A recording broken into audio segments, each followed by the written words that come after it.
Hi everyone, my name's Mike and I'm one of the pastors here at Gaspeak Church, and we're continuing our group discipleship content by this week looking at the topic of relationships. So why do relationships, why do we think that they're important? Well, we believe that we're created for connection. Just as God himself is a relational God, we see it with the Trinity, Father, Son, and Spirit. It's a perfect relationship of three. And in the same way that God wants connection with us, we too are created for connection and for relationship with one another. And we see it right at the start of creation. In Genesis 2, God says to Adam, it is not good for man to be alone. And so he creates Eve, a helper for Adam. And actually, the Hebrew word for helper is Azer, and it means far more than we would probably imagine from the English translation of the word helper. It actually means the addition of vitally important and powerful acts of rescue and support.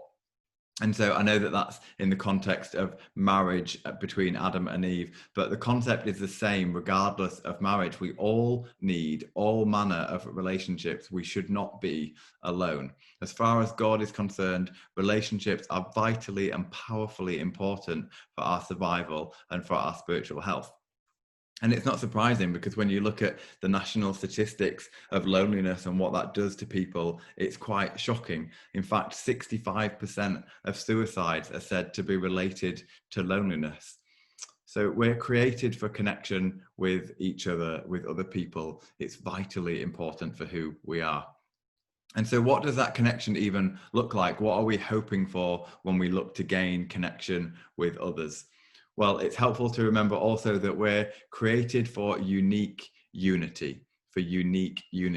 Just as the Trinity expresses unique unity, we too are created for it. Just as God is Father, Son, and Spirit, each are unique and different, but they are perfectly unified in God together. The same is true for us. Each of us, as we see also in Genesis, are created in the image of God.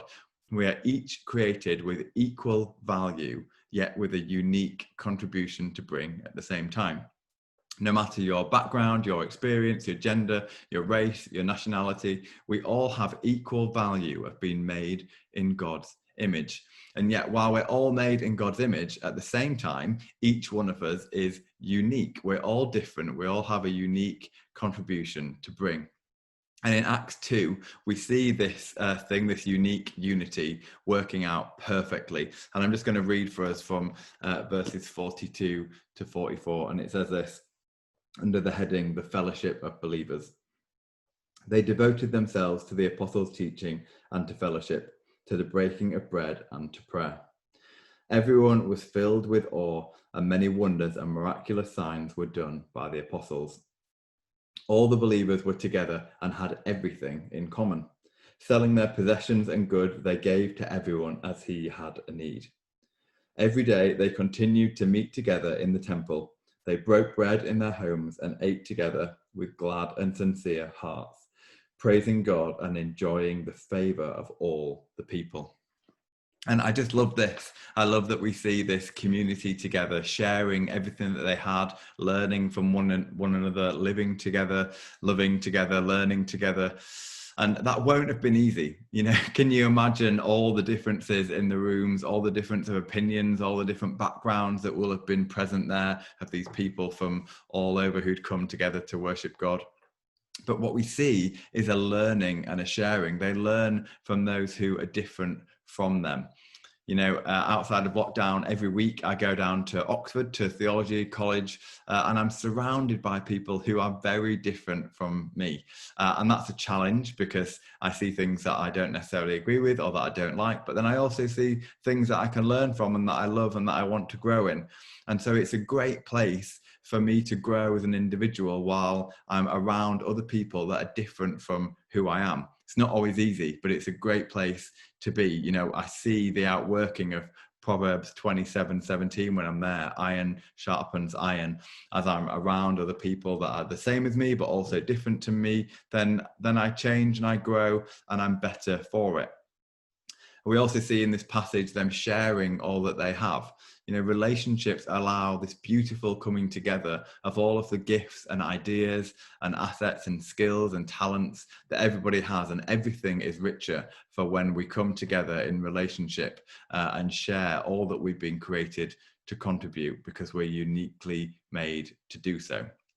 And what's significant is what we see what happens when people come together in this passage. In verse 46 and 47, it says they had glad and sincere hearts, and that they were enjoying the favor of all the people. So not only does this relationship with other people that are different from us, yet equal in value, does it bring us a joy to our hearts to be connected with other people, but it brings a favor and it brings a blessing when we do so.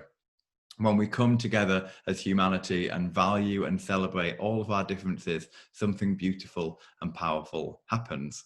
So how do we go about creating that connection and that unique unity? What does it look like?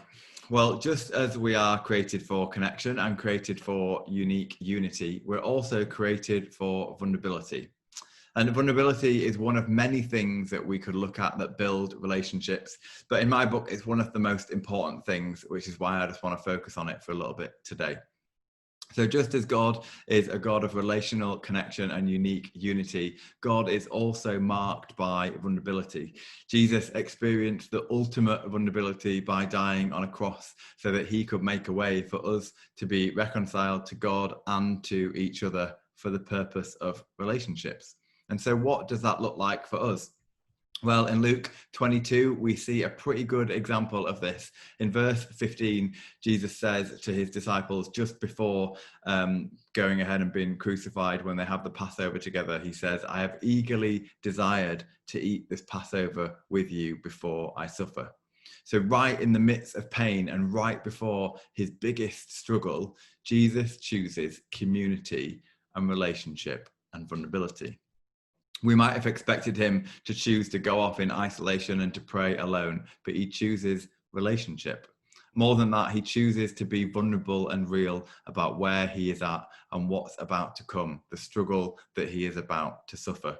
And just a verse before, we hear that they were reclining together, another sign that they were relaxed and open with each other, with no pretenses, no filters, no masks, just honest relationship and vulnerability together. Because we're better together and we're stronger together. When we're unique in our unity, we learn and we share. And when we're in vulnerability with one another, we also grow and we heal. And Rooted is a great book, and there's a couple of brilliant chapters on relationships. And Banning, who writes the book, shares a story about these fish that he buys. And he buys 12 fish. 2 of them are big fish and 10 of them are little fish. And the small fish swim around in a school together. And what happens is one day a fish swims off by itself. And a couple of hours after it finds itself alone outside of the school, it suddenly disappears. And then Banning comes back to these fish again the next day, and another one has drifted away from the school. And sure enough, that one disappears. And slowly, every time one of the fish leaves the community and ends up swimming by itself, it gets eaten by one of the bigger fish. And the section here is teaching us that isolation is a killer. When we're not in community, when we're not in relationship with each other, it doesn't lead to good things. And I'm just going to read the follow-on section from this book that he says. So talking about isolation being a killer, he says, "The enemy will do everything he can to isolate you.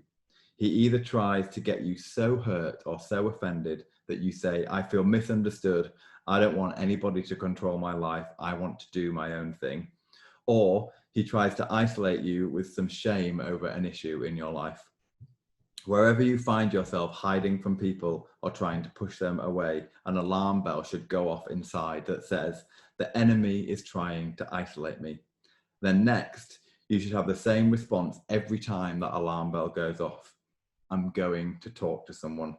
I refuse to be isolated because isolation is a killer. Nothing destroys the power of shame or offense like choosing to move towards community.'" And I just love that, that encouragement from Banning, that actually relationship and connection and vulnerability, especially when we're feeling shame or low, or we've got questions or doubts or fears in our lives, that relationship, that connection is where we find that healing and that growth and that strength. So relationships are important, vitally and powerfully important for rescue and support. We're created to be in connection with one another. Not only that, but we're created for unique unity. And we see relationships at their best when we learn that we're created for vulnerability with one another. And before I invite Sophie and Elliot to come and chat to us, they're just going to share a couple of thoughts as well. Let's end with this passage from Hebrews 12. Therefore, since we are surrounded by such a great cloud of witnesses, let us throw off everything that hinders and the sin that so easily entangles, and let us run with perseverance the race marked out for us. It is through the blessing of relationships around us, if we embrace them, that we will best run this race of faith and discipleship that we're all on together. So let's get Sophie and Elliot on the call and ask them a couple of questions. Great. So Sophie and Elliot, so good to see you. Thanks so much for joining us. Hey, Mike. Hi. Good to see you. Yeah, so glad that you could be here. So obviously we've just been chatting a bit about relationships, and I'd love to just hear from you guys. What you value most about some of the most significant relationships in terms of your discipleship and what they've looked like? Yeah, sure. So I think when I think about my significant relationships, I think about my wife, I think about my parents, my sister, and what I value most about those relationships is that I get to share my journey with them and they with me, both the highs and the lows. So there's a verse in Romans that frames it perfectly, and it's Romans chapter 12, verse 15, and it says, "Rejoice with those who rejoice, weep with those who weep." And in doing that, we lean on each other. We are forced to be vulnerable. We're forced to open up about the challenges that we're facing. And let's face it, that can be very difficult. But then we also get to share in each other's victories as well. We get to celebrate each other on our own unique journey. Yeah, I think for me, again, instantly think of husband, friends, family. I think what I value the most is actually having a space where I feel valued. Having people who I know when I need them, they're going to be there, but equally that if I've got something to say, I'm going to be listened to, that I'm going to be loved, and just somewhere where I feel safe is within those relationships, really. That's so good. That's so helpful. And then thinking about like maybe the more challenging aspects of relationships, what would you say are some of the hardest things you found with relationships with other people? I think for me, I find patience the hardest about within any relationship, and I think that's something we're both learning a lot about in our second year of marriage now. So we all have our own ways of doing things, dealing with the challenges of life, and whether it's loading the dishwasher, which my way is definitely better, or dealing with like a work problem or something like that. In other words, like you said, Mike, we're all unique, and that kind of naturally leads to kind of friction, disagreement sometimes. And in those situations, it's so important, particularly when the challenge is not your own, that you don't feel like you have to give that person the answer. Actually, it's much more important to show them love and patience, because I feel like that's what that person needs, not potentially taking away what could be a valuable learning experience for them. Yeah, I think for me, one of the hardest things I find about relationship is actually I've really struggled to go deep sometimes with people. So by nature, if anybody's done the Strength Finders course at Gas Street, I am at woo. So I'm very good at wooing people. I'm very good at making new friends, building relationships. But actually I find because I'm good at making lots of friends, that actually to have a small group of friends and go deep with them is something I need to work on, and actually be able to create that, I guess me being more vulnerable to create that space for somebody.